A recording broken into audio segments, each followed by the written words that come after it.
뱃살과 더불어서 잘 관리해야 되는 변비로 넘어가 볼 텐데 사실 변비는 남녀노소 누구나 흔하게 겪는 증상이라서 대수롭지 않게 여기곤 했었는데요. 이게 그냥 방치하면 어떤 질병의 원인이 되기도 하고 질병의 증상이 되기도 한다고 합니다. 잘 해결하는 방법, 지혜로운 방법 준비했어요. 방치하면 대장암까지 변비 예방법. 첫 번째, 변비 유형에 따라 치료법이 달라진다. 뱃살 유형 말고 변비도 유형이 있나요, 송 교수님? 네, 변비도 다 같은 변비가 아닙니다. 그래요? 네, 화면으로 준비했는데요. 네. 같이 보시면요.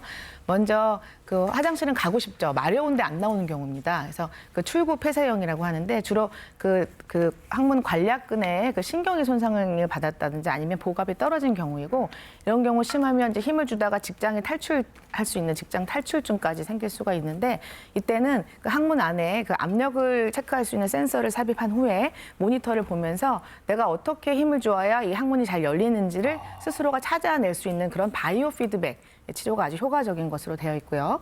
두 번째는 서행형인데 미처 그 변이 이 직장까지 움직이지 못하는 경우, 장이 느리든지 아니면 양이 너무 적든지, 뭐 척추 신경이 손상을 받았거나 아니면 장 무력증 환자들한테 일어난 일인데 전혀 변이, 화장실에 가고 싶지 않습니다. 그래서 한 2주 정도까지도 꽉 차면 때까지는 증상이 없을 수가 있는데 주로 치료는 이제 심하면 관장을 한다든지 아니면 전문의약품의 형태로 위장관 운동 촉진제를 처방을 받을 수가 있고요.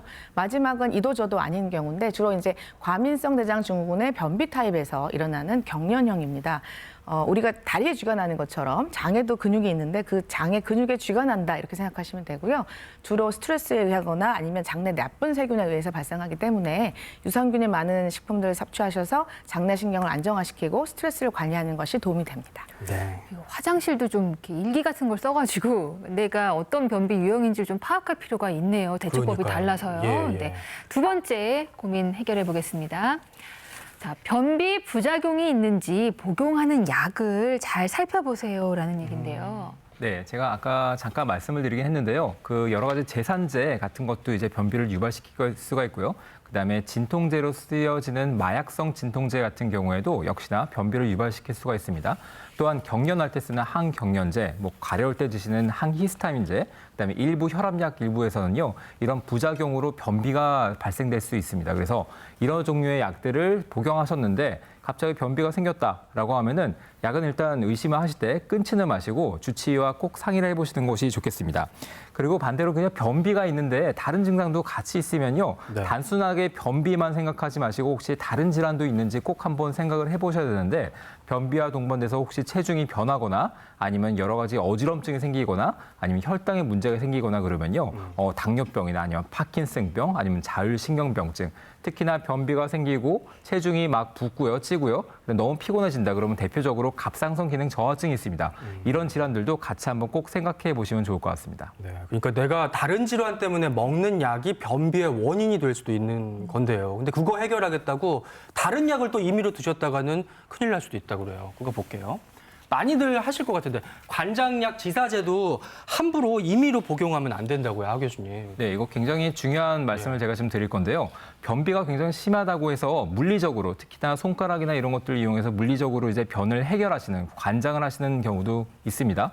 하지만 노인 같은 경우에는요, 노인분들은 그 장벽이 굉장히 얇아져 있기 때문에 내시경도 굉장히 조심해서 하는데 그렇게 장 점막이 굉장히 얇아졌는데 무리하게 물리적인 힘으로 관장을 하다 보면은 장 점막이 터지게 될 수 있습니다. 그래서 장 천공이 발생되면은 정말 치명적인 그 상황으로까지 갈 수가 있기 때문에 절대 관장은 조심해서 하셔야 되고요. 그다음에 설사도 마찬가지입니다. 약간 그 나이가 드시면은 묽은 면도 나오고 여러 가지 변실금도 생기고 좀 그런 것들이 불편하셔서 지사제를 또 복용하시는 경우가 있습니다. 뭐 일반적인 상황에서는 적당한 양의 지사제는 도움이 되겠지만은 만약에 장에 염증이 있다, 뭐 배탈이 굉장히 심하게 나고 열도 있는데 설사가 너무 심해서 지사제를 복용하시면요 장내에 있는 어떤 세균에서 나오는 독소들이 빠져나와야 되는데 빠져나오지가 못합니다. 그렇게 돼서 뭐 몸속에 계속 독소를 뿜어내기 때문에 더 위험한 상황이 될 수 있기 때문에 반드시 관장약과 지사제는 꼭 주의해서 복용하시는 게 좋겠습니다. 네, 약 드실 때는 그냥 주치의와 상담을 하신 후에 결정하시는 게 제일 현명한 것 같아요. 예. 네, 네 번째 보겠습니다. 식이섬유 풍부한 식품과 충분한 물을 섭취하세요라는 거네요, 서 교수님. 네, 사실 이 노년층의 변비가 사실 많고요. 10명 중에 한 4분이 60대 이상이거든요. 이렇게 노년층 변비의 사실 주된 이유는 소식하는 습관과 의외로 이 식이섬유가 소화가 안 되기 때문에 부드러운 음식들을 주로 드셔서 이 식이섬유가 그 섭취가 부족한 경우가 상당히 많습니다. 따라서 식이섭취가 많은 과일이나 채소라든지 특히 물을 함께 섭취해 주셔야 되는데요. 우리 대변의 반은 균이고 반은 식이섬유거든요. 그래서 식이섬유가 많아야 대변의 부피가 커지고 또 충분히 물을 드셔야 대변이 물러져서 쏙 잘 나오게 되는 거죠. 그런데 이때 변비에 식이섬유 좋다는 건 다 알고 계시니까요. 너무 과다하게 식이섭취를 많이 드시게 되면 우리가 실 가는데 바늘이 가는 것처럼 식이섬유 드시는 양만큼 물도 같이 드셔야 물을 잡아당기기 때문에 변으로 가지고 나가는데 식이섬유는 많은데 물을 상대로 덜 드시면요. 상대적으로 대변 안에 수분이 부족해지면서 오히려 변비를 유발할 수가 있기 때문에 반드시 물을 1.5에서 2리터 정도 충분히 같이 드시는 게 중요하고요. 또 이 노년층에서는 목도 잘 마르지 않아서 자체가 수분이 부족한 탈수 그러면 이제 장에서 수분을 흡수하니까 변이 딱딱해지고요. 또 뭐 이뇨 음료인 건 커피, 뭐 술이나 짠 음식들을 통해서 이 몸 전체에 수분이 부족한 경우가 있기 때문에 그 부분도 주의하실 필요가 있습니다. 네, 그래서 요즘은 뭐 거칠게 통째로 껍질째 먹어라 이런 말씀 많이 드리는데 너무 과하면 안 되니까 적절하게 수분과 함께 식이섬유 챙겨보시고요. 10시 36분 지나고 있습니다. 티벗 이용해서 여러분 주신 궁금증들 몇 개 더 살펴볼게요. 윤서 할매 닉네임 쓰시는 분이 10분에 한 달 넘게 목이 간질간질한데 내과 이비인후과에서는 이상이 없다 그럽니다. 증상도 간지러운 거 말고는 없는 것 같다고 하시는 것 같고요. 궁금하네요 라고. 어떻게 봐야 될까요? 목이 간질간질만 하시다고 네, 하는데. 이제 한 달 넘게 되니까 걱정되신 거예요, 예, 지금. 예. 어떻게 볼까요? 최 교수님 어떤 상태인가요? 저런 분들이 꽤 많죠. 그러니까 저게 이제 한 달 이상 됐다는 얘기는 벌써 오래됐다는 얘기고요. 그러면 이제 오히려 이제 뭐 코로나19처럼 이렇게 심각한 질환보다는 다른 문제가 있는지 보셔야 되고 가장 많은 것 중에 하나가 이게 이제 비염이나 알레르기 같은 게 있는 분들이 콧물이 자꾸 목으로 넘어가면서 목을 간질간질하게 자극하는 경우가 제일 많습니다. 그래서 혹시라도 저게 오래되고 저게 이제 2달 이상 지속되는 기침이면 우리 이제 만성 기침이라고 얘기를 해서 검사를 하게 되는데요. 예. 이렇게 한 2달 정도 넘어가게 되면 그런 비염이나 알레르기 질환이 있는지 한번 검사를 받아보시는 게 좋을 것 같습니다. 그렇군요. 네, 알겠습니다. 다음 질문 보겠습니다. 보배보배 김님, 사회적 거리두기 동참하는 의미로 스스로 자가격리 중인데요. 가끔 집밥도 지겨워서 식당에서 밥 좀 사 먹고 싶은데 남편은 식당도 위험하다고 못 나가게 합니다. 식당도 위험한가요? 라고 하셨어요.